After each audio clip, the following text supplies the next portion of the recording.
வணக்கம்.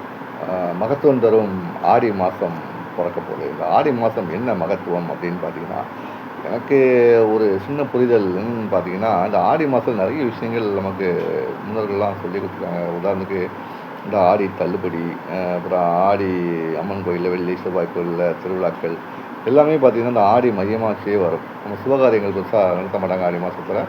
ஆனா, இறைவனுக்கு இந்த மாசத்த அவங்க பெரும்பாலும் அர்ப்பணிச்சிருப்பாங்க. என்ன காரணம் அப்படின்னு பார்த்தீங்கன்னா, சித்திரை மாதம் நெல்லாம் விளைஞ்சு அறுவடை செஞ்சு வச்சுருப்பாங்க. அந்த அந்த நெல் வந்து ஒரு 3 மாத காலத்துக்கு ஆடி வரைக்கும் வந்து அவங்க அதை மெயின்டைன் பண்ணுவாங்க. சாப்பாட்டுக்கு எல்லாத்துக்கும் உபயோகப்படுத்துவாங்க. அதுக்கப்புறம் ஆடிப்பட்டம் தேடி விதைங்க மாதிரி சிறுதானியங்கள் விதையக்கூடிய காலகட்டம் வந்து ஆடிப்பட்டம் தேடி விதைங்கள். ஸோ இந்த இடைப்பட்ட காலத்தில் வந்து அவங்க வாழ்வியலை வந்து அமைச்சிருப்பாங்க. இந்த 3 மாதத்துக்கு இடைப்பட்ட காலத்தில் தான் வாழ்வியலை அமைச்சிருப்பாங்க. உதாரணத்துக்கு தனக்கு வாழ்வளித்த இறைவனுக்கு நன்றி தெரிவிக்கும் வகையில் அந்த நாளில் ஆடி மாதம் இறைவனுக்கு திருவிழாக்கள் வந்து நடத்துவாங்க. அதுமாரி ஏழை எளிய மக்களுக்கு வந்து சாப்பாடு கொடுக்கணும், நம்மளால் முடிஞ்சதை செய்யணுக்காண்டி கூழ் வார்ப்பாங்க. இந்த கூழ் வார்க்கறது ஆடி கூழ் வார்க்கறது இதில் தான் ஆரம்பிச்சுன்னு சொல்லுவாங்க. அன்னதானத்தை வந்து அன்றைக்கே நம்ம முன்னோர்கள் அறிமுகப்படுத்தாங்க. அந்த வகையில் அந்த கூழ் வார்க்கறது அதுக்கு தான். ஊருக்கு வெளியில் வந்து பெருசாக இதெல்லாம் வச்சு திண்ணை வச்சு அதில் தீ வச்சு கூழ் தயார் பண்ணி அதை மக்களுக்கு டிஸ்ட்ரிபியூட் பண்ணுவாங்க, ஏழை எளிய மக்களுக்கு. அதுக்கு பிறகு தன்னுடைய வாழ்வியல் அடுத்த கட்ட வாழ்வியலை வந்து அவங்க ஆரம்பிச்சிருவாங்க ஆடி மாதம் தேடி வரையும் சொல்கிற மாதிரி.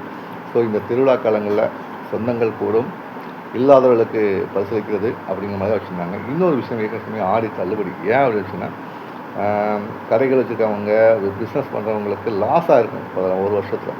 இப்போ அவங்க மாதிரி நினச்ச நேரம்லாம் போய் ட்ரெஸ்ஸை எடுக்க மாட்டாங்க அந்த காலத்தில். திருவிழாக்கு தீபாவளிக்கு இந்த மாதிரி தான் நேரத்தில் தான் ட்ரெஸ்ஸை எடுப்பாங்க. ஸோ அவங்க வந்து வியாபாரம் விற்கணுங்காண்டி என்ன பண்ணாங்கன்னா, ஆடி தள்ளுபடிங்கிற மாதிரி ஒன்று கொண்டு வந்து பாதிக்கு பாதி சேல்ஸ் ஆனால் பரவாயில்லங்க மாதிரி. அது எங்கே ஆரம்பிச்சுன்னா இந்த திருவிழா காலகட்டத்தில் தான். திருவிழா கட்டத்தில் ஃபஸ்ட்டு வளையல் கடையாக ஆரம்பித்து, ஜவுளி கடையாக ஆரம்பித்து, அப்புறம் சந்தையாகி இன்றைக்கி ஒவ்வொரு இடங்களையும் தினசரி சந்தைங்க மாதிரி உருவாயிடுச்சு. ஸோ நம்ம முன்னோர்கள் உருவாக்கின அந்த ஃபார்மேட் தான் நமக்கு இருக்குது.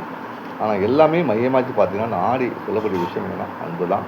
இந்த அன்பு இருந்து நீங்கள் கூடி வாழ்ந்தால் சிறப்பாக வாழலாங்கிறது தான் இந்த ஆடி மாதத்துடைய மகத்துவம். அந்த வகையில் தான் ஆடி கொண்டாட்டங்கள் வந்து ஜோராக நடந்தது சொல்லலாம். அம்மன் கோயிலில் கூட பொங்கல் வச்சு வழிபாடு நடத்தி ஊரே நல்லா இருக்கணும்னு சொல்லக்கூடிய அந்த பண்பு தமிழர்களாகிய நமக்கு இருக்குது. ஸோ தமிழும் தமிழர்களுக்கும் ஒரு நெருக்கமான உறவை தரக்கூடிய மாதம் தான் இந்த ஆடி மாதம். தமிழர்களாகிய நாம் வந்து தமிழ் பண்பாட்டை நம்முடைய முன்னர் வகுத்த விதிமுறைகளை வந்து எப்போதும் கடைபிடிக்கணும்.